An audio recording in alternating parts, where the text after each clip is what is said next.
So, what are we doing? What are we doing? Well, we're going to check out something about the Hinterlands. That's what we're going to do, okay? We're checking out something about the Hinterlands. This is from Big Red-40TECH. And, oh boy. It's been a bit since we've seen anything from Big Red, ain't it? It's been a bit. It's been just a smidge, okay? But we're going to check this out.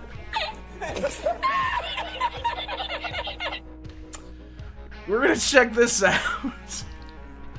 While you guys are stomping on me. BattleTech Friday. Wah, heresy sounds good in fish. Nice poll there. Nice poll. Fat Electrician has a new thing out about KFC. That's tomorrow, my guy. That's tomorrow. Guys, I hope you guys have had a good day. Today has been... Oh. Today has not been that good, but today could get better. There's a new community gift. Oh, wow. Hobbit! Thank you, bud! Thank you for the 5 gifted subs there, man! Yeah. Dude, thank you, bud. I appreciate that. Remy went insane today? Oh, well, that sucks. That sucks. Something else happened today. He put out a Krieg-based Fuster... Oh, God. Oh, God. What happened with me today? Well, I'm sitting in this desk here, chilling out. Nothing's going on. Just working. Water starts running in the kitchen. I didn't turn it on. I didn't turn it on at all. Once again, Warpugs, a pipe has burst in my house.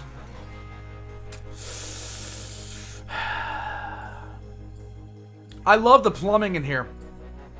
I love the plumbing in here. The heater's finally back on. And if you look right here, this is an actual heat lamp that I use for the puppies and for chicks. Okay? I had this plugged up in here because it was 45 degrees in here. Then, as soon as that stops, a pipe blows up in my kitchen. I love it. I absolutely love it, Warpugs. I was actually considering not going live tonight just because I've been dealing with that nonsense. Warpugs, I hope that you... A Blood Raven did not steal my pipe. Typhus stole my pipe. It was not important to the crusade. Warpugs, let's watch something about the Hinterlands from Big Red-40TECH. Let's enjoy something about the Hinterlands from Big Red-40TECH. I hope you guys are having fun. I hope you guys enjoy. I'm gonna cry. Let's go.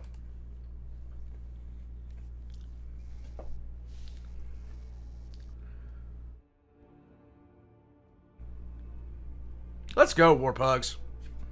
Oh, but the wife did bring me this. This stuff's good. I don't know if you guys understand that, but this stuff's good. Let's go. In the new era beyond the dark age of I'm very busy BattleTech. wearing a turtleneck, drinking wine like an asshole. Yes. One conflict zone has caught the attention of most, capturing far more of the public's awareness than the rest of the inner sphere. Indeed, the difference between this area and its attention, as well as its popularity in comparison to other hotspots, is a gulf almost as large as the difference between the heavens and the earth. Plotlines built around Terra and Clan Wolf establishing their supposed Star League, or the recapturing of New Avalon, or the political and strategic negligence of the Free Worlds League, all pale in comparison to this storied, fascinating set of new states born of the consequences of the death throes of the era which came before. So, I thought it was finally time to shine some of the spotlight, even if only briefly, onto what amounts to the biggest draw of the Ill Clan era. It is the corpse of multiple empires, and potentially the foundations of new ones. Welcome, everyone, to the Hinterlands. Hooray!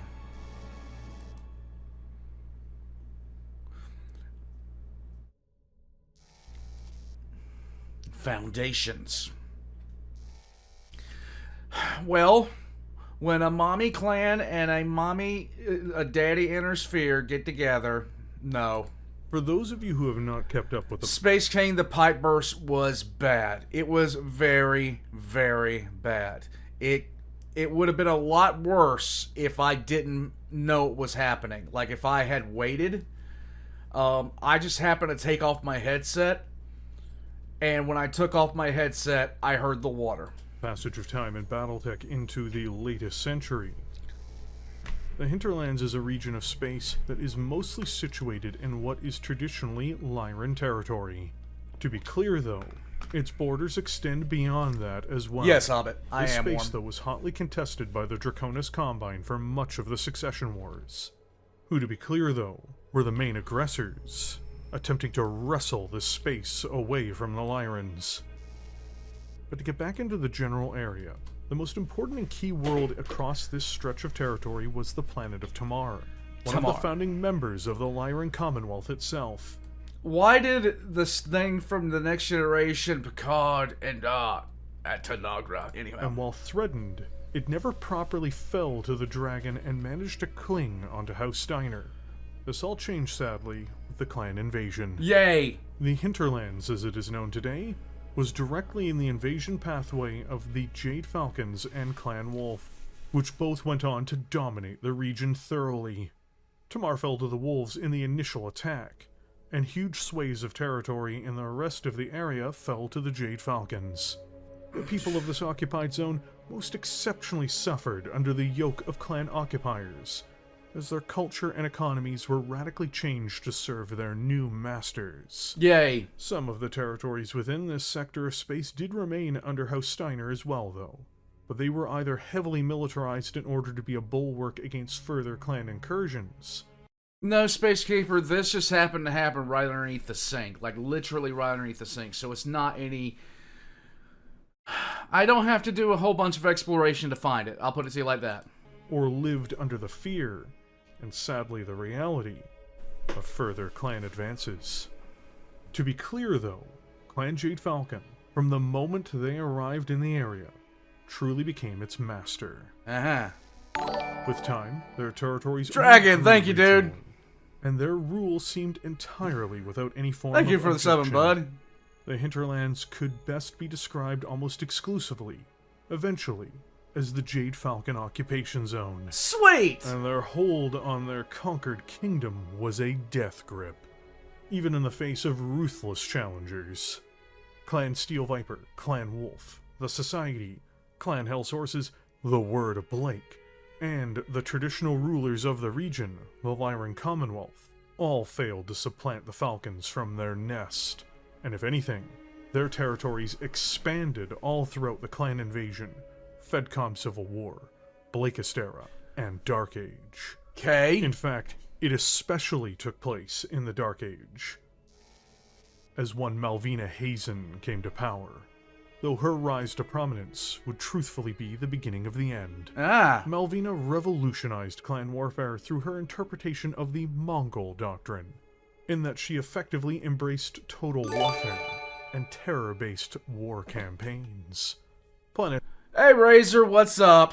Thank you, Hobbit. Thank you for the sub, bud. Were ruthlessly exploited to the maximum for their resources in order for her and her warriors to expand their empire. Hooray! Even planets that had once been broken and subdued by the Falcons in the 31st century faced such levels of deprivation that the social fabric that held society together, as well as Malvina's empire, began to erode. When the Khan took almost the entirety of her military and raced to Terra in order to compete with Clan Wolf over the corpse of the Republic of the Sphere, she destroyed not only her legacy, but the legacy of Clan Jade Falcon itself. Sweet. Good to know. Why, you may ask? Because she was killed in this action. Oh. And with no military assets left in the occupation zone, given to be clear that warriors in clan society also broadly doubled as political leadership, the entire region collapsed. And when Steiner tried to take it back, they lost about 100 atlases because reasons. This empire built on military actions and inertia that the Jade Falcons had been ripping away from the Lyrans and others over the past 100 years evaporated, splitting into independent worlds run by local uprisings or the bare remnants of clan formations. And that is how we come to the Hinterlands as they are known today. Hooray! Warlords have centralized power on themselves, carving their own little fiefdoms across the corpse of what had once been the Jade Falcon's occupation zone, and even beyond, as chaos spills in all directions. This is also to say nothing of extremely high levels of piracy, brigandry, and wayward mercenaries making their way into the area. It is in essence now a mixture of a national battle royale, then combined with the Hunger Games. There are many players, but there will be few survivors. Yay! That captures what the Hinterlands are at their very core. Welcome to the games. Now let's begin talking about our contestants. And may the odds ever be in your favor.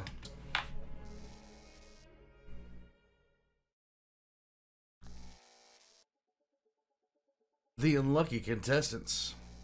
There Behind. are, as of now, multiple major players in the Hinterlands. Cool. Either those that organically cropped up from within the corpse of Malvina's broken empire, or the regional and nearby powers who have involved themselves, or are being dragged into the expanding war zone that it has become.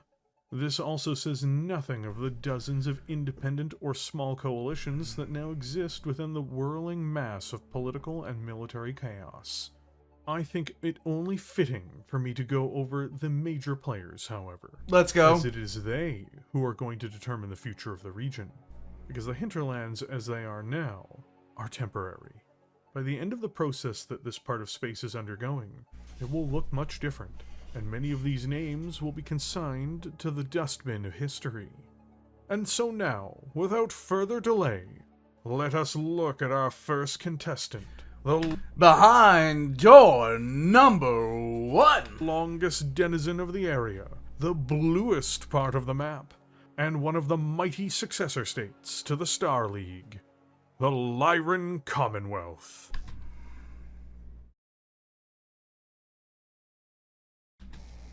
The biggest nation bordering the Hinterlands, the Lyran Commonwealth has been involved here since its formation, with the original Tamar Pact being one of the key nations making up the area, and with that being a founding core state of the Commonwealth. The history of House Steiner in this region, in other words, is a better part of 1,000 years. On paper, the Lyrans were the most powerful of the great houses after the destruction of the Terran hegemony at the end of the Star League's existence. On paper. And they truthfully maintained this standing up until the end of the Federated Commonwealth's Civil War. Even then, they were a mighty nation to trifle with all the way until the disastrous invasion of the former Free Worlds League and their alliance with Clan Wolf. Yay. Steiner botched the invasion, and also betrayed Clan Wolf, before being assaulted by the Jade Falcons at the same time. This all happened while their national treasury was emptied, with poor investments being made into the Republic and Comstar. So this was all happening as the national economy and treasury collapsed in the face of the twinned clan pincers. Hold on a second. That actually sounds like a really, really good idea there, Headhunter. Give me a second. Let's see. Hold on. Hold on. Doing it now. Because it sounds like the best idea I've heard. Especially since, yeah. Hold on. Yeah, there we go. Let's see. What is it? What is it? What does it look like? Yeah, that works. Okay, we will do that. We'll do that one for... don't want to do that.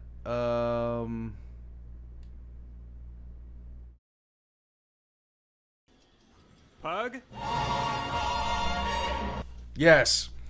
All right, so this one... Okay, we'll do this one for this. There, no. Damn it. Never mind. All right, where is it? Where is it? Okay, yeah, that works. Yeah, that'll do. That'll do just fine. That'll do just fine. Here we go. Put that one in there for bits. I'll add one for everything else later. There we go. All right, that's in now. Forgot how to do one for channel points. Sorry, I'm an idiot right now, but I'm going. Let's go. Into their territories. In the aftermath of the shockingly bad series of events, as well as the... She's late. There you go. That's it. That's it, Poppet. This face is not the face of somebody that you want to know. death of Archon Melissa Steiner II, the one responsible for most of these travesties. Yep. Clear, things fell to a new Archon. 1 Trillion Steiner Davian. Oh. Trillion inherited what amounts to a bankrupt nation with a depleted army and horrendous morale. Yep. In fact, provinces had already started to break away across its vast empire even after the crisis with Melissa was resolved. Now House Steiner is in a position where it really needs to show some drive to begin solving the multiple crises that are consuming the nation. Oh, it's Part of that cooked. is a show of political will, which unfortunately didn't come at the right time. There was a need to try to do something over Malvina's empire, and without much information to go on, the Lyrans began using intelligence operations to disrupt the area, attempting to rally recently conquered worlds to rebel against their clan occupiers. This had some level of success, but broadly, the Archon didn't, and in some ways couldn't, Thank you, use Wabanasi. the army en masse to simply invade, for myriad reasons, such as, first and foremost, financial ruin, but also because of limited reserves of soldiers and machines, as well as other political problems. Even some of it was a fear of Jade Falcon reprisal, as they were unaware of just how depleted the Falcons were. This extreme outward caution over the hinterland situation and the Trillion went on to lose control of part of the army, which concluded in them beginning to take independent action where they could. In the aftermath of a major mutiny that took place, the LCAF has taken a backseat, outside of some very deliberate plays. They got so unrelentingly cooked. The Steiners got so unrelentingly cooked. And the Archon has attempted to lure mercenaries into doing much of the dirty work for her regime in order to make minimal risks on trying to claw back what territories they can. Pretty much, Within the Razor. Hinterlands, Trillion views the new Tamar Pact, as well as the Vesper Marches, as being her biggest threats, as these are functional Lyran breakaway republics ruled by politically connected and powerful people. She has also declared them illegitimate, too, and now seeks to bring them back to heel, or to destroy them. Military force seems to be the only way to achieve this. Of course but it it's does. not something that the Lyrans are willing to immediately, excessively spend valuable resources on. AKA, they can't afford the shit no more. There is also one more breakaway republic that... Okay, seriously, how do you bankrupt the most wealthy empire in the entire damned known universe? How do you bankrupt that in a lifetime? How? There is hope on behalf of Tharkad that things can be worked out with, which is the Ark Royal Coalition, functionally a Kellhound protectorate. The Kellhounds have traditionally been quite loyal, though things may be different this time. True. More ambitious and powerful military plays True, will need Hobbit. to be put forward by the Commonwealth to assert its traditional claims over the area. The real question is, does the Commonwealth have the will, military power, economic strength, and even the cohesion in order to carry out a protracted military campaign to do so? No. Truthfully, as of the writing of this, the answer is likely no.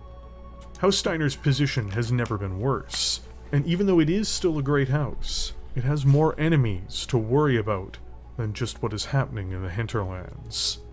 They went from being the most powerful yet the most military inept group in the entire damn setting to the brokest bitches, period.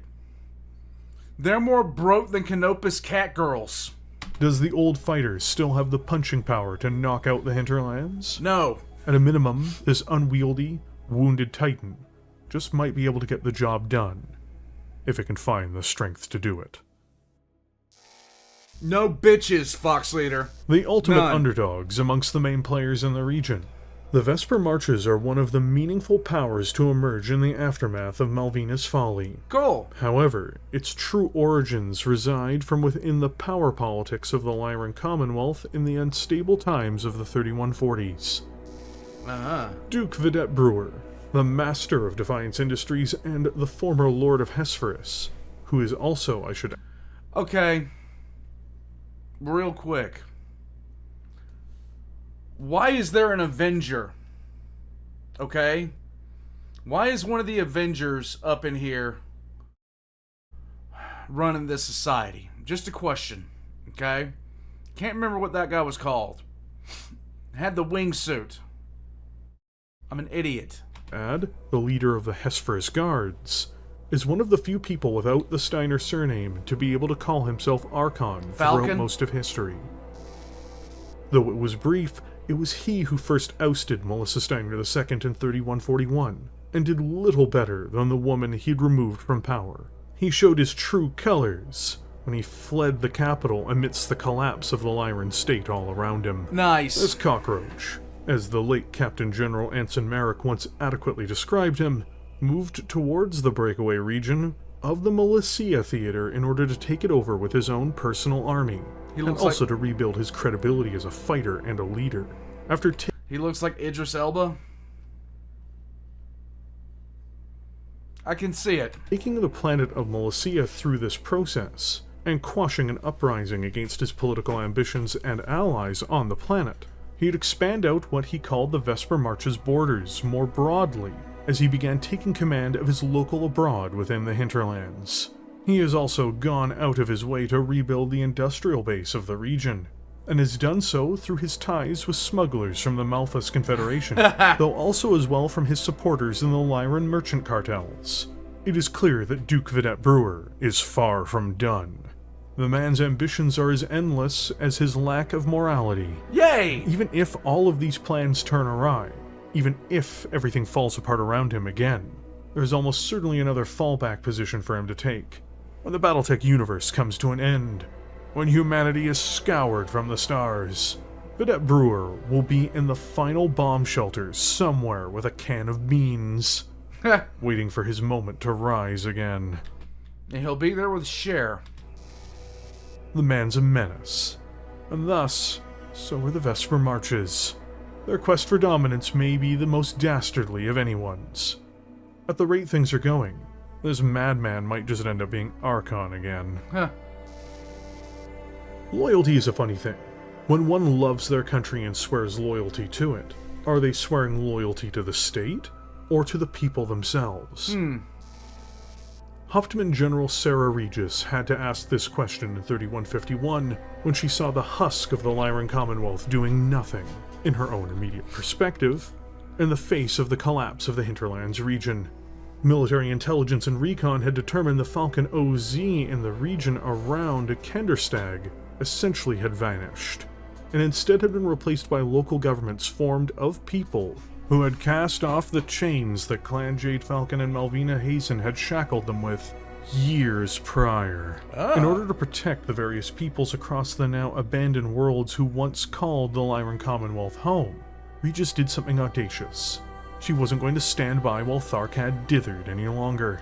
She took her RTC, whom she had recently come to command, the 26 Arcturan Guards, and made a very similar play to what Vidette Brewer had done earlier.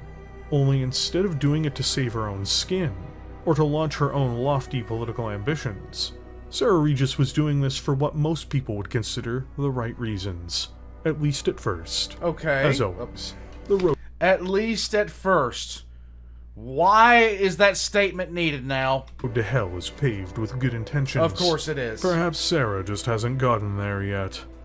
When she liberated Arcturus, the Lyran flag was not raised over the planet. When there was a realization on the Arcturan Guard's part that the Jade Falcons were not truly present at all, really across the whole of the Hinterlands, seemingly a decision was made to begin expanding out the zone of control around the ancestral home of the regiment.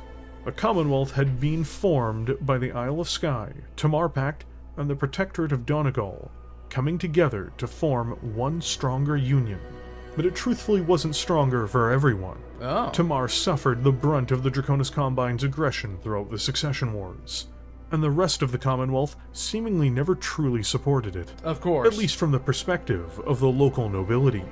This became even worse with the clan invasion, one that eventually saw the entire collapse and absorption of the ancient territory by one of the worst and most tyrannical clans, no less, in the form of Clan Jade Falcon. Sarah Regis, whose family hailed from the former Tamar Pact, and whose unit once resided there, made their decision. Their Commonwealth had abandoned them long enough. Regis tore off her general's bars and went to work resurrecting the Tamar Pact. The plans taken into the pact at this early stage seem to be politically stable, and are increasing their strength and ties across their near abroad. Of all of the Steiner's successor states in the fractured hinterlands, perhaps General Regis and her forces are the most poised for success, though their General Regis. I love the fact that he quantified that statement with about her doing it for the best intentions with yet. there is more than stiff competition yet. Much like the fate of Tamar, one key ally in the hinterlands that House Steiner had once relied on had been neglected. Of course. And left to die in the chaos and disorder of Melissa Steiner II's rule. That was, sadly, the planet of Ark Royal. At one point a major industrial center, and in some ways being turned back into one again, and the home of the Kell royal family, the notable owners and operators of the Kellhounds mercenary unit. This grievous error on behalf of Tharkad's incompetence has created yet another splinter, another fragment in its local area alongside the hinterlands. For you see, Ark Royal had been put to the torch by Malvina Hazen and her Jade Falcons. They had crushed Clan Wolf in Exile, which had resided there, and massacred multiple Sibcos, and even went on to destroy parts of their genetic repositories. Ooh. This then forced the remnants into flight and into the arms of Alaric Ward, another more than infamous figure. The Kellhounds too were utterly shattered, and massacred when defending their ancestral home, and the planets nearby. That Planets sucks. such as Tim Kovici. There's a planet called Tim Kovici. Okay, what is Lisa Cuddy doing running a country in BattleTech? I'm just saying, what is Lisa Cuddy from House doing running a country? Calandra Kell, someone who had not been present on the planet of Tim Kovici to be slaughtered by orbital bombardments and deliberate acts of mass murder, earnestly pulled together what remnants of the Hounds existed outside of their homeworld for a chance to liberate what had been lost. In the run-up to her eventual campaign across the region, she, and the assembled Kellhound she'd put together, found refuge on Beta Regulus II, before launching harassment operations across the Jade Falcon's growing empire. Huh. This was to rebuild her force's morale and organization, as well as to begin extracting vengeance on the monsters that had brutalized the home of the Hounds. In 3151, much like Sarah Regis and Vedette Brewer, Calandra made her play. The Kellhounds made moves to return to their home in order to vanquish what remained of the Jade Falcon occupiers, especially once they realized how threadbare the occupation forces remained across the OZ. A number of planets were liberated by the Kellhounds first as they began making their way home. When they finally got to Ark Royal in October of 3151, there was more than a bitter struggle to liberate the planet. The local commander, one Star Colonel Riss, began to execute civilians in order to force the Kellhounds to withdraw. Really? For every day the Kellhounds attempted to liberate the planet, the Falcons would massacre 1,000 civilians. This was done by broadcast, too, in order to show the Hounds that they'd meant business. It didn't last long, Yeah. as Calandra brought her forces to bear in quick order to strike down the garrison. Battles broke out between the liberators and the oppressors, and it all culminated in Star Colonel Riss being defeated by Colonel Kell in singles combat. Nice. After her victory, she refused his surrender and ordered Riss, as well as his Hunchback 2C, to be unceremoniously executed by artillery bombardment.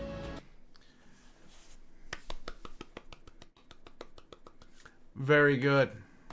If anything, perhaps he deserved a more ignoble death. Ark Royal and a series of other planets were now free, though. But were they once more in Lyran hands? For the moment, that might be an open question. For you see, Calandra has declared herself the Grand Duchess of the Ark Royal Liberty Coalition, and thus far has not recognized Trillian Steiner Davian's rule over the Hinterlands. This, however, does not mean that the Calhounds might not eventually find their way home to House Steiner. But for the moment, the dogs are on their own, making their own place for power in the Hinterlands, creating yet another entity to partake in this highly competitive and extremely violent environment. Okay. The Hinterlands exist in their current form due to the strategic collapse of the Jade Falcon occupation zone. Right. An empire which only grew over the course of 100 years, the Jade Falcon Empire, for lack of a better term, extended well into the soft frame of House Steiner. Notably, the Steiners, their main inner sphere foes, were never able to properly resist the Jade Falcon's advances. Even when the LCAF managed tactical victories across their frontier, these would only prove to be speed bumps to the long-term growth of the Jade Falcon's zone of occupation. Worse still, over the century, the Jade Falcons made it a part of their mission goal to forcibly reform the planetary societies they conquered into clan social reforms and compliance. Yes, that means convincing a whole bunch of Steiners not to have sex. No wonder they weren't popular. But this process of slowly expanding and crushing people hit a snag during what is dubbed the Dark Age. Oh. The Jade Falcons entered into a cultural and military rut, and one woman dragged them out of it, literally kicking and screaming. Yay! Malvina Hazen went on a violent... Aurelian. Hey, old man, how are you doing? I'm doing great, especially after someone broke in my house 3 days ago. Don't worry, he didn't take anything. They didn't get the chance because I had a 12 gauge pointed at him while I called the cops and waited for them to arrest him. How long did you wait? How long did you have to wait for them to show up? Psychopathic quest to dominate her clan in order to exact her revenge, seemingly on life itself. Nice! In order to achieve her political aims, she needed more materials, more warriors, and more victories. All of it fed her supporters and her armies, bringing her greater support in order to push further. She started to burn everything the Jade Falcons had built for a century, in essence, to fuel this ambition. People were consumed as they were isolated 15 and minutes. worked to an extreme. Anyone who resisted any of her commands was inevitably disposed of, typically through violent means. Of course. The problem is, she would always have support too, because no matter who she killed, someone else was always looking to advance in order to acquire more power for themselves. As one does. She seized massive amounts of new territories in bloody conquests. I gotta say, Starbuck hasn't been doing well ever since they found Earth. And mostly at the expense of the Lyran Commonwealth. Of Though course. also, notably, from the Republic of the Sphere. When her quest to achieve ultimate political power amongst the clans failed, and concluded in her death, and the collapse and near complete destruction of the Clan Jade Falcon Tumen on Terra, she'd stripped everything from the world she'd governed and conquered. So, what did this all mean? It meant the functional death of Clan Jade Falcon, as the exhausted, angry, and now unled planets that had once flown their colors broke apart into massed uprisings, with almost no one left to hold on to the occupied territories. But something to remember was that despite many people seeking to escape the overt yoke of clan oppression in these uprisings, there were still many people loyal to the Jade Falcons, despite Malvina. These people ended up seeking leadership, and found it, particularly in one G.E. Chistu. Chistu was a blood-named clan warrior who'd been functionally forced into the merchant caste by the end of Malvina's reign, and thus did not go to Terra, Right. depriving him of the supposed honor of doing so. In the vacuum of leadership on Sudaden, it was he who stepped in. A council of Sahama mech warriors and other stakeholders would elevate him, with questionable legal recognition, to the status of Khan of Clan Jade Falcon. Sweet! Chistu inherited what could only be termed an unmitigated and overwhelming disaster. He needed to elevate as many people as he could to the status of warrior, allowing failed warriors to retest to try to pull some coherent units together, which he did manage to do.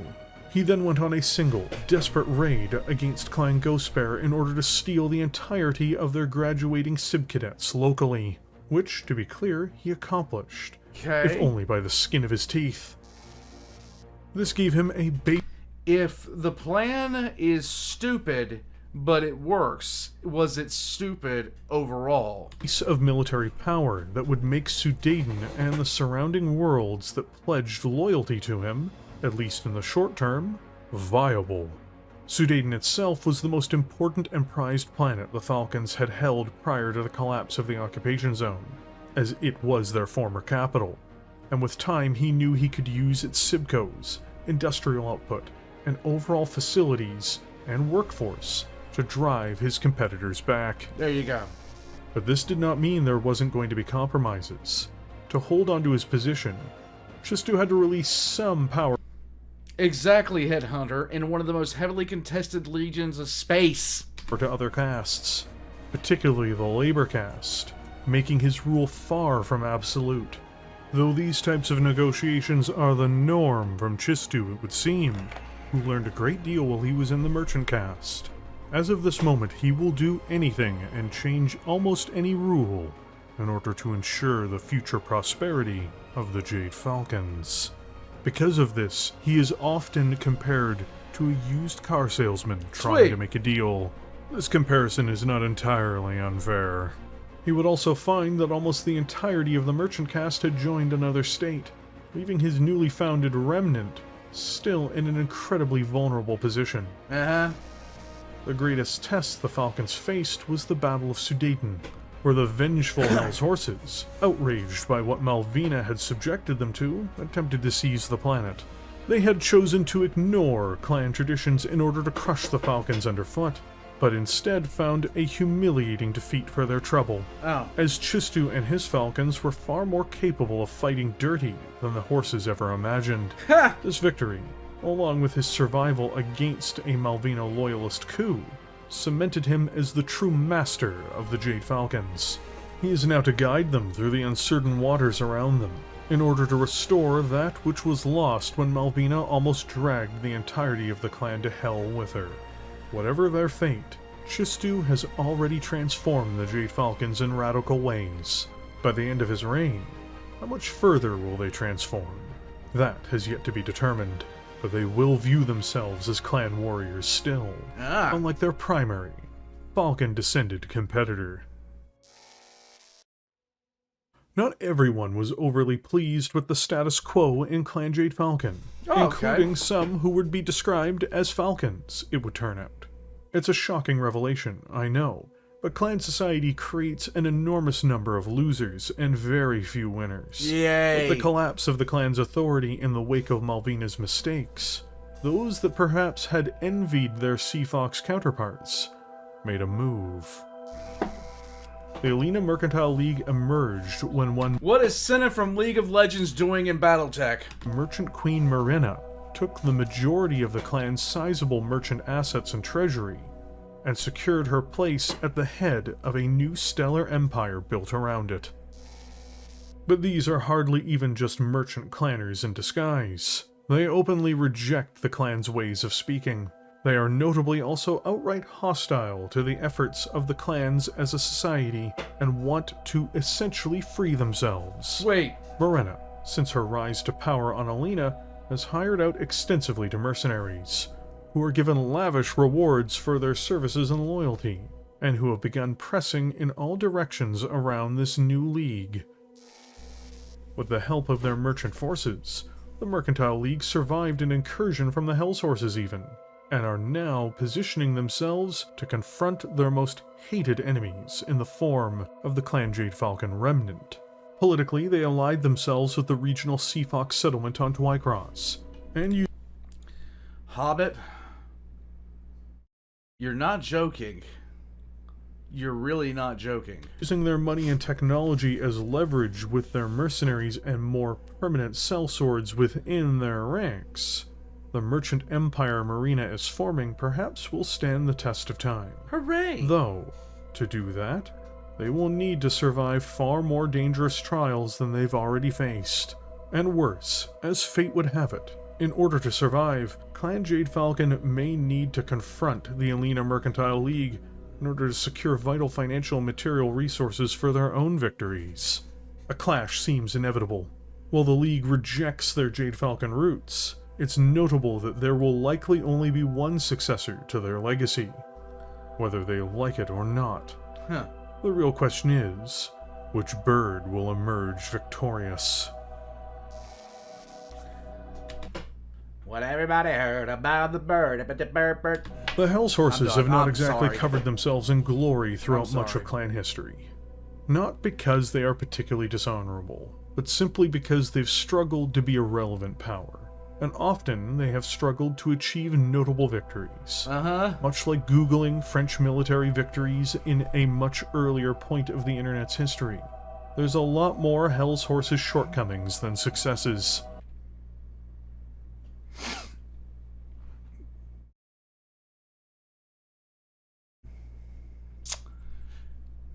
Nice. But in some ways, this has resulted in people sleeping on the true potential of this, the most traditional Yeah, there we go. You found a spaceship to acquire? Then do so. remaining of clans within the inner sphere. The inventors of the Mongol doctrine itself, and now a ruthless, expansionist power, the Hell's Horses are the only clan to not recognize the validity of Alaric Ward's claims to the First Lordship of the Star League. The biggest question is, how do you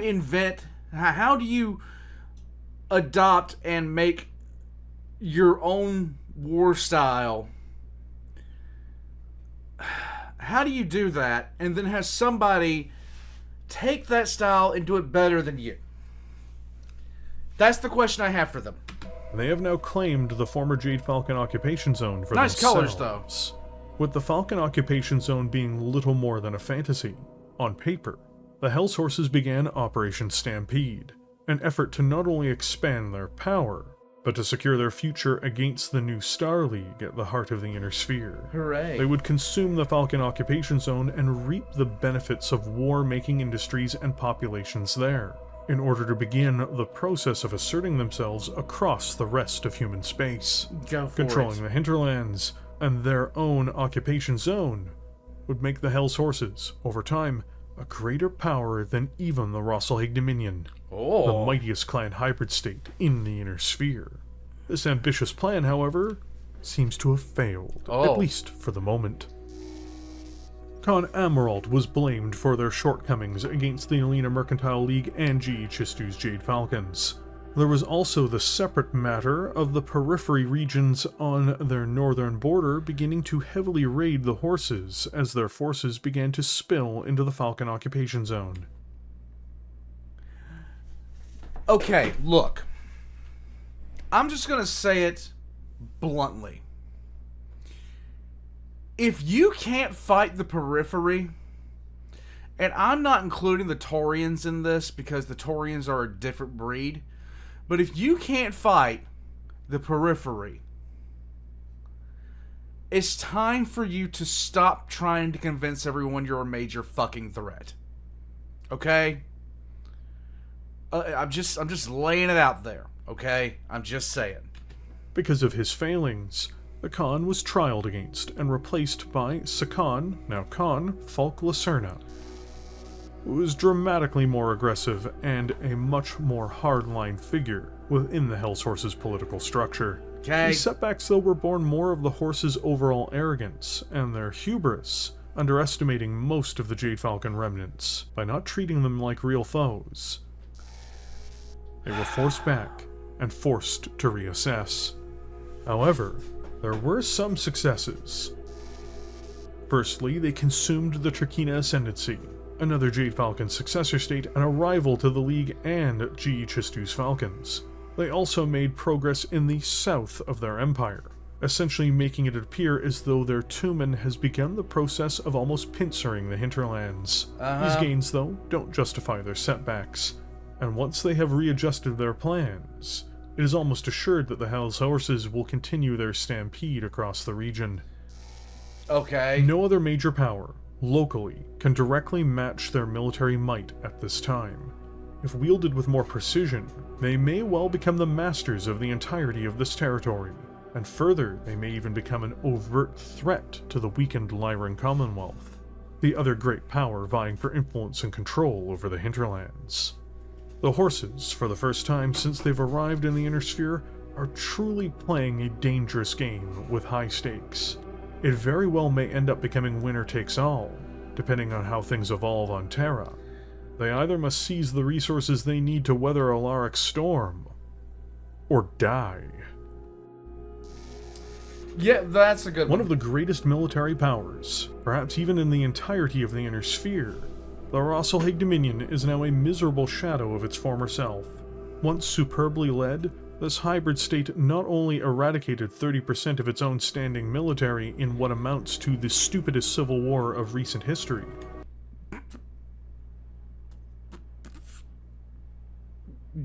Damn. That statement coming from him is painful to hear.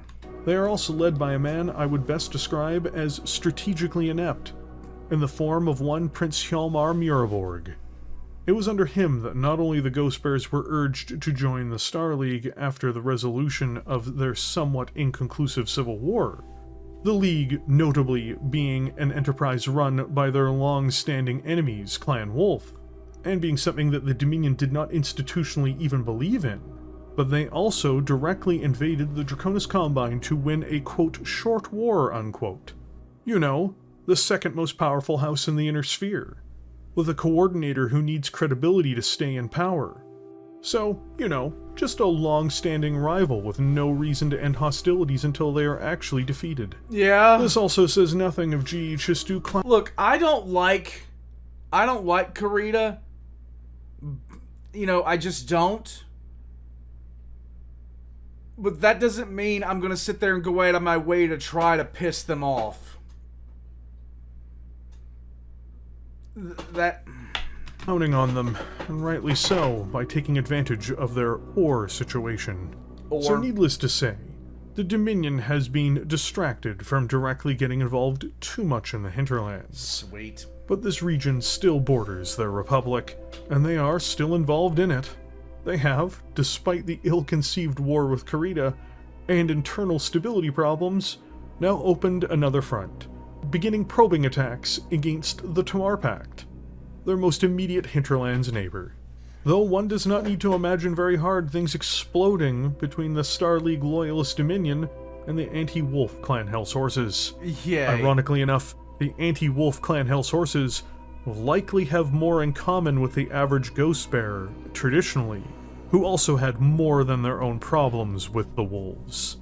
The last major player may currently be on the outskirts overall of the conflict, Okay. but their involvement in what is happening may just make the entire situation wildly and dramatically worse. Them having some type of wild success in the Hinterland seems extremely unlikely. The salmon was coated with Fent. In other words, they are not going to have a major victory where they conquer the entire region. But you know, given how much glue their leadership consumes for breakfast every morning, and given the knock-on effects this has had on Clan Ghostbear and their Dominion, they might just make a play for the whole area just to show how dumb they are. Yay! This all reflects just a shockingly pitiful decline strategically, for what was once the mightiest clan state of all, and getting involved in the Hinterlands won't be changing their fortunes. Wow. The shots kept going. Yeah, no kidding, Hobbit. All of this chaos, all of this dreadful warfare, all of this politicking, has created a paradise for soldiers of fortune. Yes! Yes, you might get killed in a bad way by some angry Hell's Horses clan warrior. Or you might get stabbed in the back by some broke-ass Lyran intelligence asset who bluffed you into doing something that they really couldn't actually pay you to do. But if you play your cards right, the Hinterlands is nothing but upsides for people willing to put their lives on the line for advanced clan technologies or just straight-up fat paydays. Payday. There are, of course, problems some mercenaries are going to face out in the wilds. Yeah? Like coming across some bigger fish to contend with. You know, the big units that rolled up on the Hinterlands and realized just how much money was to be had. Money! While the Cowhounds may be playing at statecraft at the moment, and aren't assuming their typical fortune-hunting mercenary work, that does not mean other big, famous players aren't in the area to outcompete you. But even then, even the small fish can get ahead. Yay! You just gotta be smart. So who are some of the big players I was referring to, though? Well, let's find out. Please tell me the fighting Urukai are there. Credibility is king for microstates, and the Tamar Pack scored big when they managed to secure by contract the services of the 21st Centauri Lancers. A regiment in strength, extremely well equipped and trained. This storied mercenary unit, whose origins date back to the middle of the 29th century, knows just how to deliver, and has absolutely performed well in their services to their current paymasters. Sweet! They've been involved in more than a few fights so far, and have also experienced the fortune and misfortune of being paired with other mercenaries in the struggles so far. They've also gained tremendously in payment and equipment. Hobbit. Kentucky Ballistics got rat shot for his 700 nitro. That's a war crime. Seeing the real opportunities that this field of plenty Of course offered, he did. the Centauri Lancers True have thus far reaped a decent harvest from the Hinterlands. Yay. How long are they going to stick around? How long are they going to hold on? I suspect it will all depend on how much they can make. Another storied set of mercenaries are prowling across the Hinterlands as well, Yay. in the form of the Lone Wolves, who are more than unique. What makes them so special, you may ask? They're really a collective of smaller mercenary units that collaborate per contract, and they have a constant A bunch of mercenaries getting together and collaborating in a group called the Lone Wolves. I see what they did there. fluctuation of mercs coming and going as units.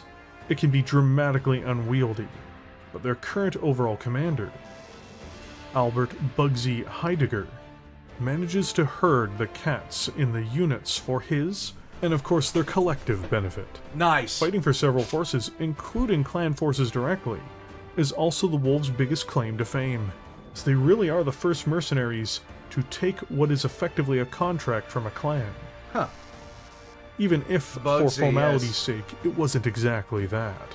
Still, this band is making all sorts of waves in and around the Hinterlands, following the money wherever it takes them. They also managed to acquire, at least for now, a band of mercenaries that join the Wolves in the form of the Fox Patrol, another notable unit. As with anyone What does the fox say? Blap blap. who joins the Wolves, this relationship won't last forever. But for now, the Fox Patrol has benefited from this collaboration, and they're learning as they go. Oh. All in all, they're yet another unit making a more than big splash. Hooray. The Grey Death Legion died almost a century before the events that spawned the Hinterlands. But the Carlyles, the family of the heart of it, did not. Uh-huh. They simply just became old money. The planet of Odessa is their county to rule. There is also a constant inflow of money from intellectual property use from the Helm Memory Core. And beyond a desire to serve something greater than themselves, at a certain point, there isn't a financial need to run a mercenary operation. So, much as any family that has hit it big and has a guaranteed income, in the wake of the end of the GDL, they simply became part of the background of nepotistic nobility inside of the Lyran Commonwealth. Hooray! However, the great-great-grandchildren of the most notable of this family's patriarchs, that being Grace and Carlisle, would be forever changed by the Hinterlands, and forced into resurrecting their family's legacy. Ronan and Isabel Carlyle are the offspring of Count Gardner Carlyle, Okay. and they had opted to serve the Lyran Commonwealth in its time of need in the LCAF. Their Okay, seriously, I don't really comment on his background art a lot, but look at this Thunder Chad right here, okay? Look at him. This is an absolute Thunder Chad. He's walking around in a mech battle where there are suits, somebody with a rifle, and he's just got two blickies going to town, okay? unit, the 26 Arcturian Guards under Sarah Regis, defected and formed the Tamar Pact. Ronan, who knew Sarah Regis to some degree, did not go along with this, and instead they opted to remain loyal to the Commonwealth. The Tamar Pact, instead of executing or imprisoning officers who wouldn't go along with the new administration, instead exported them back to the Lyran Commonwealth. Okay. As an act of mercy, if nothing else.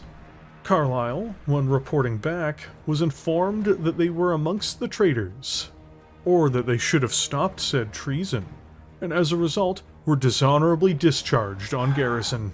Oh my With god. no means of leaving the planet properly, they took up a life as mercenaries, using some family-owned assets in the form of a mech scrapyard to rebuild their fortunes. Well, if they were going to be mercenaries rather than mainline soldiers, why not resurrect the family's legacy? Why not? The new Grey Death Legion has moved ahead, quickly. Both Ronan and Isabel are capable mech warriors and soldiers, and Ronan is a solid, superb commanding officer for the unit. They've incorporated multiple disaffected Lyran soldiers into their ranks as well, building on the talented and skilled soldiers who've been disaffected by the state. They first took on a job from the Commonwealth, but the Steiners sadly proved to be unreliable as partners. Oh, really? So, as of now, they've taken up a job with the Tamar Pact, there you and go. have performed more than adequately in their new role. For now, the Legion is, like the other famed units and others in the region, taking what they can. Business is good. And with time, the Hinterlands is going to provide the feast these units need to either hit it rich, hit it big, or grow in size and strength. There you go. When working in the Hinterlands, remember, it's all about getting the best job and taking the money and running with it. Get paid, get out. The finale. The Hinterlands are a beautiful place in the setting, and there is a reason it is so popular. There are real stakes here. Factions and worlds will grow, suffer, and die as every major player begins making moves in order to secure their futures. And necessarily, that future only has a few possibilities it can go in. The Hinterlands is a region of space that may be in chaos for only a handful of years, or it may stretch out into decades. But the future is inevitable. The microstates, the kingdoms, false republics, and independent worlds that permeate it, as of right now, are all temporary in their current form, as they are completely unsustainable. In the Inner Sphere, nations and countries have political gravity to them. The bigger and more powerful a state is, the stronger its pull, drawing in other countries around it. Much the same way as a solar system. Eventually there will be a balance found, but there will be few things out of their reach in some way.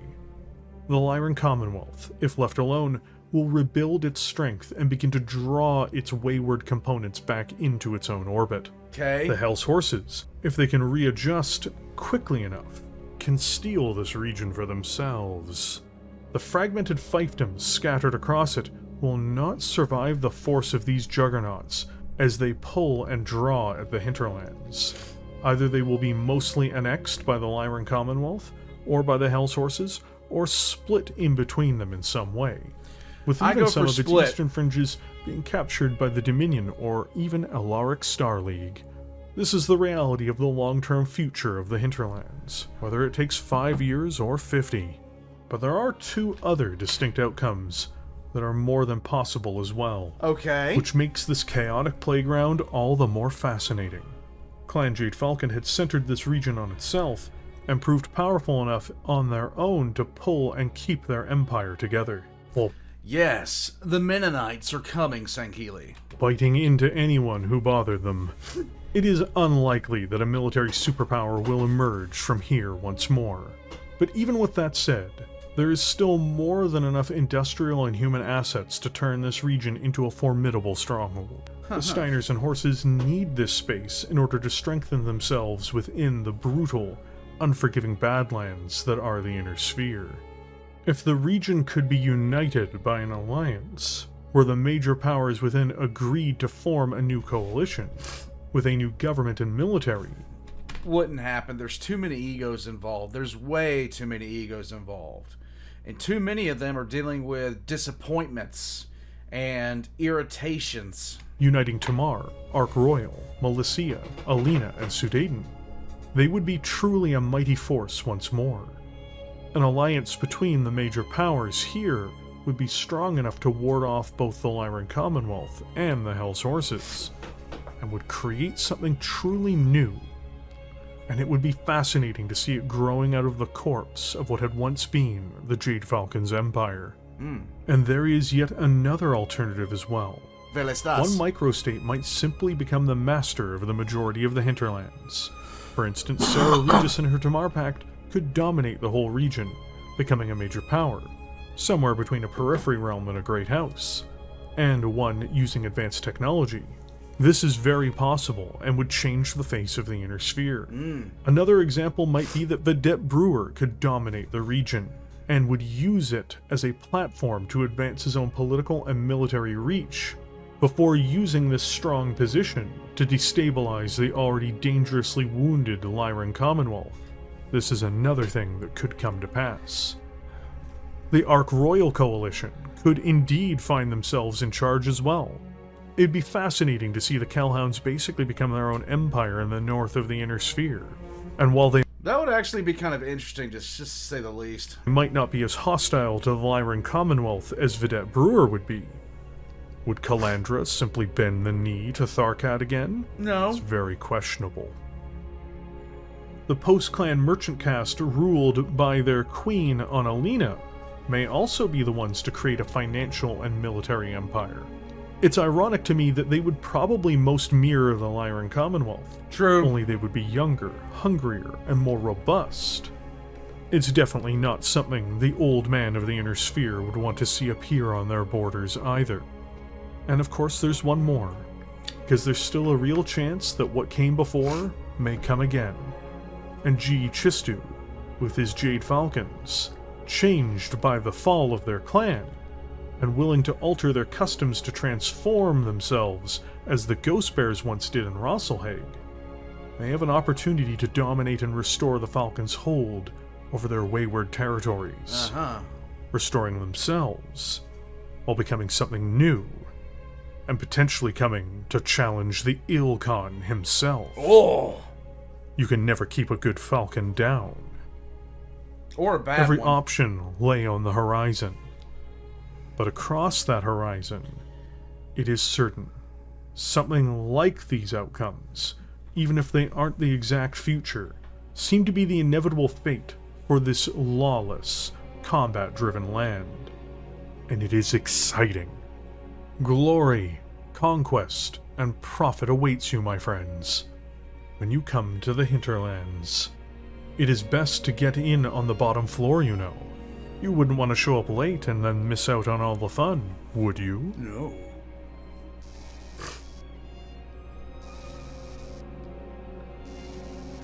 Hearken to me, Trothkin.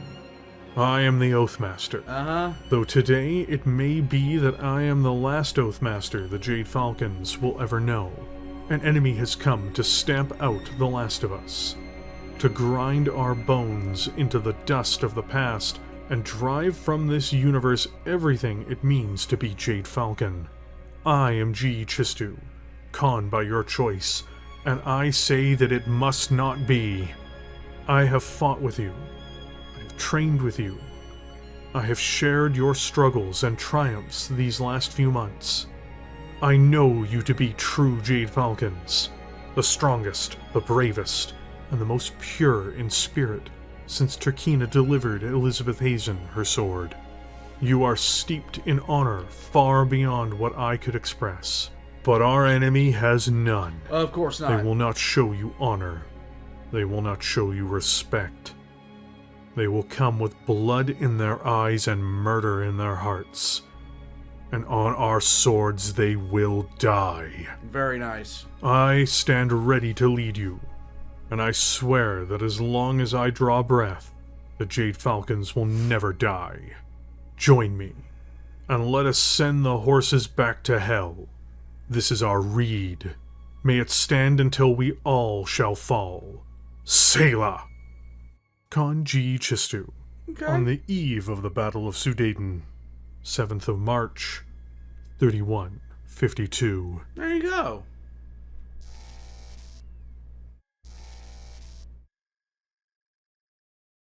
Very nice.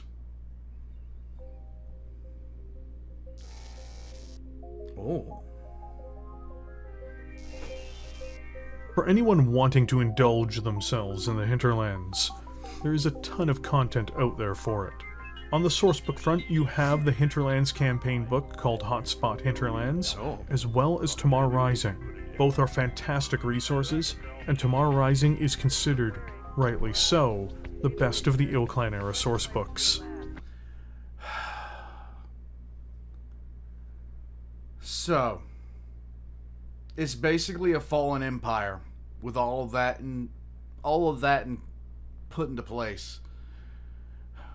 Rossalhog is screwed because Clan Ghostbear has become Clan Sniffgaloo.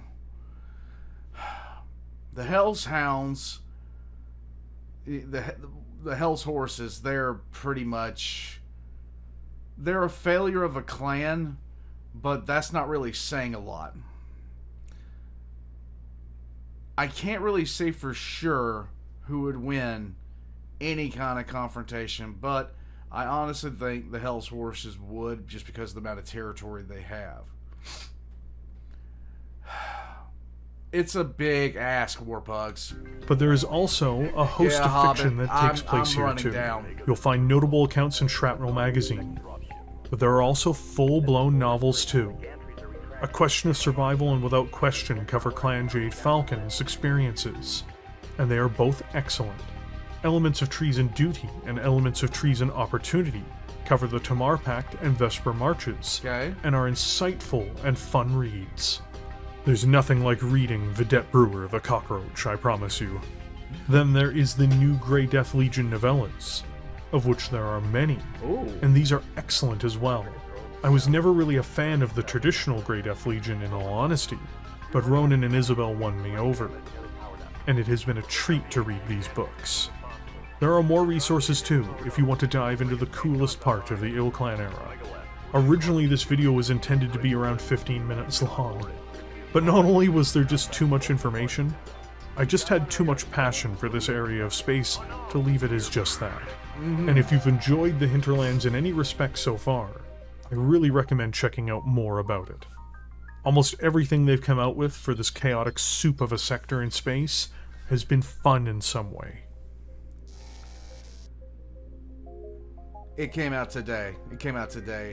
Fox. Thank you all, by the way, for joining me here today. That's a rock! As per usual, if you enjoyed this video, don't forget to smash the like button. And don't forget to subscribe as well. I've also heard hitting the bell notification helps too. I make BattleTech content basically all the time, and you won't want to miss out. Just as an aside for this video, I really wanted to do something fun, which was ironically this video, while I work on bigger projects. And I should also add, they are much bigger projects than this one. I just want to stress though that this video was not a complete look at the Hinterlands. There's just tons. There are huge battles that every faction goes through for starters. And there's also the destruction of the Trakina Ascendancy, a failed Jade Falcon successor state. There's also the more in-depth politics behind all of it. This just gives you an idea of what's happening out there. I also want to add, rereading Tamar Rising really made me realize that Trillian Steiner Davian is a much better leader than people give her credit for. She's just in a horrendous situation. However, the chaos, the fragmented factions, the war, I think it's all wonderful. It's very much like the Chaos March of old, only with more detail, and with more in-depth factions within it. I just want to say though, before I bow out, I would like to thank all of the YouTube channel members who support me in my work. This is really only made possible because of viewers like you.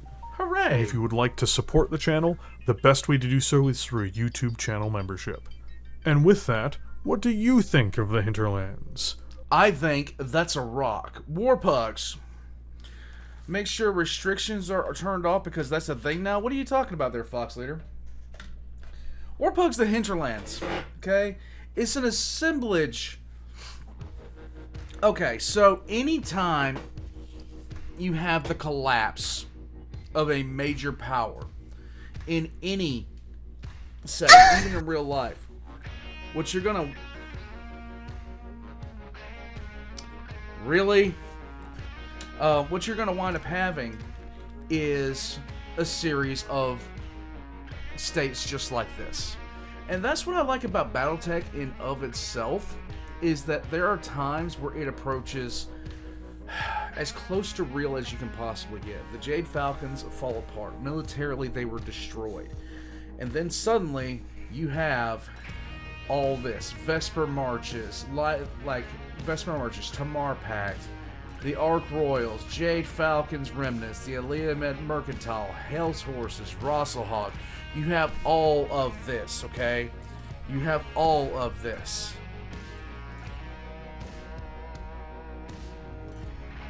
They have all of this, okay? Restrictions is a thing they added that blocks some videos that are posted. I'll figure it out at some point there, Fox Leader. I'll figure it out at some point. But they wound up doing so much work. They wound up doing so much work with these factions. I love the factions. And they're plausible. Why do they make this shit so complex? Well, simple thing, Sangheili. I like the fact they made it complex because the truth of the matter is, if you were ever living in a situation like this kind of governmental system, these are the things that would probably come about. They would probably come about just based off these things. The Kel's Hounds returning home to put together some stuff. Not the vid, just... Oh, I understand. I understand. Not sure what he mentioned about Davian being a fine leader in a bad situation. Mind explaining? Sinker. So, I will show you her in a second. Here we go.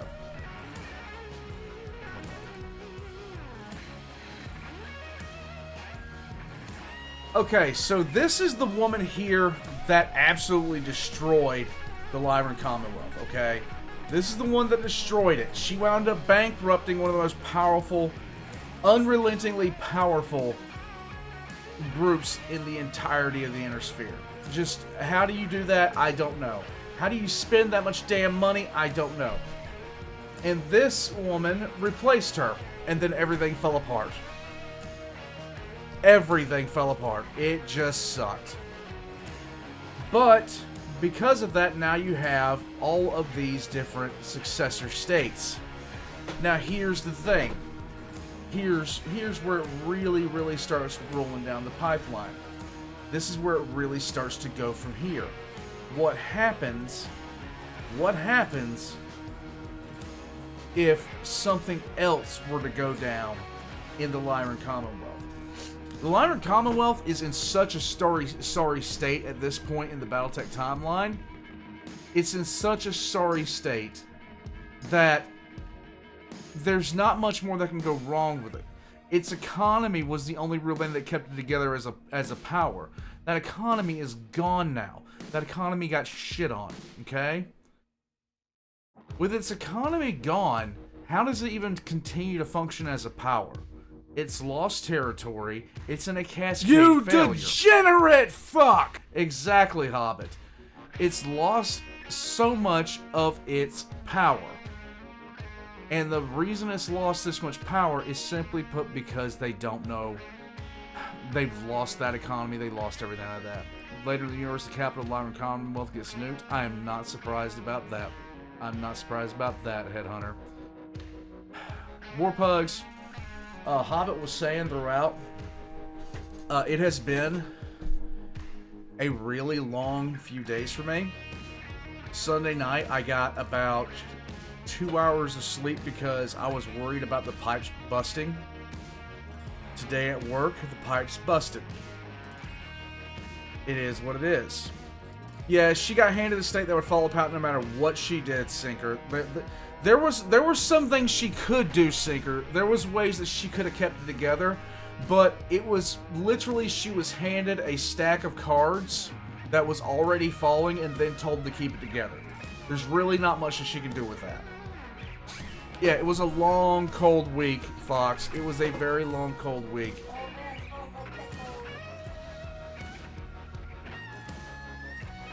I don't know what that was. Did anybody hear that noise? Did anybody else hear a noise? The wife is tired too. Oh yeah, so I train. I get people going for a living and stuff like that. As far as my day job, I teach people, and one of them showed me something that was going. She is not a crab. She is not a crab. Fox Leader says you're a crab. She could see that. Okay, never mind. Anyhow, so I was getting together class and they got me to get some Vanilla Noir from Bath and Body Works. I smell fantastic, Warpugs. I'm just saying. Does not smell like vanilla. What? Teaches, oh wide boomer. I see what you did there. I see what you did there, you asshole. Shut up! Warpugs, big Red-40TECH. What'd you get? You got a cat. You got a war crime cat. Guys, if you're checking this on YouTube after the fact, check the links in the description below for big Red-40TECH links. Thank you guys so much for watching. And as far as everybody here goes, I am actually going to be taking off a little bit earlier than normal tonight just because it's been a hell of a week. Our heater is working again. Our heater is actually working again. It is a miracle that the thing's working again. Oh, I should show them that thing I got. Because it's the Patreons. The Patreons got it. Yeah, hold on a second. Guys, hold on a second. Let me be right back. I'm going to show you guys something. 1 second. Got something because of you guys. You want me to go get it? No, I just said the thing. Here, talk to him for a few seconds. Hi guys, I can't see what you're typing, but hi. Supposed to entertain you while he goes and gets it. Hope you're all doing good. You're not talking to him. I just stopped. Let's get back to it. No. Okay, there we go. Put that right there. I didn't care. You're always you are a pain. Yes, I am. Oh, okay. Okay, so I wound up picking up this. Right here. Let me tilt this because like this light of the back is blazing at it. So I wound up picking up that. Hobbit. I wound up picking up this for the next time the heater goes down again. And it's thanks to the Patreons for that, okay? Like, thanks to the Patreons for this right here. And everybody else is, you know, yeah. Yeah, it's gonna be good. I haven't even taken it out of the box yet. She got home a little bit before. Sinker, the reason I got this, quite literally, yes, Healy, I'd love that too, but at the same time, just envision this as like, you know, a flamer. You know, only comforting. The reason I got this is because our heater, every single time it gets cold outside, decides it's going to sit there and the ice will melt and then freeze inside the actual unit, and then we can't use a heater anymore. So we got this, so that stops becoming a problem. We got a heater to defrost our heater so we can have heat. A heater to defrost, a heater for heat purposes. I love it. It is what it is, Sinker. It is what it is. Warpugs, thank you guys so much for joining me. It's always fun for me to do these. I didn't do one last night because I was just absolutely exhausted. I quite literally... What time did I go to sleep last night? Like 9:30? 8? No, like 8. I went and laid down at 8 and I didn't get up for 12 hours because I had been that maxed out. I was... You got up for 13 and a half hours. I was hoping, like throughout the weekend, I was hoping to play some Mech Warrior on Monday. In fact, I was talking to the hospital about that. I wanted to play some Mech Warrior on Monday. In fact, that's the whole reason I went through the things I went through on Sunday and Saturday, was to brace up for Mech Warrior. Well, that didn't happen. Just didn't happen. In any case, Warpugs, I'm gonna head out from here. Tomorrow I might be live streaming a little bit early. I'll make an announcement in the Discord if I'm going to. But there's gonna be a reason for that, because we're gonna be watching something kind of long tomorrow. Some of you have been asking for Mike Burnfire. Some of you have been asking a lot for Mike Burnfire. And I intend on checking it out with you guys. Okay, until then, Warpugs, thank you guys so much. I'm gonna get you guys on a raid.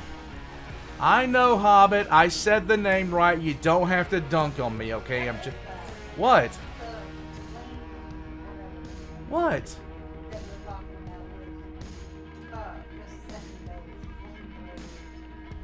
Amelta? I love you.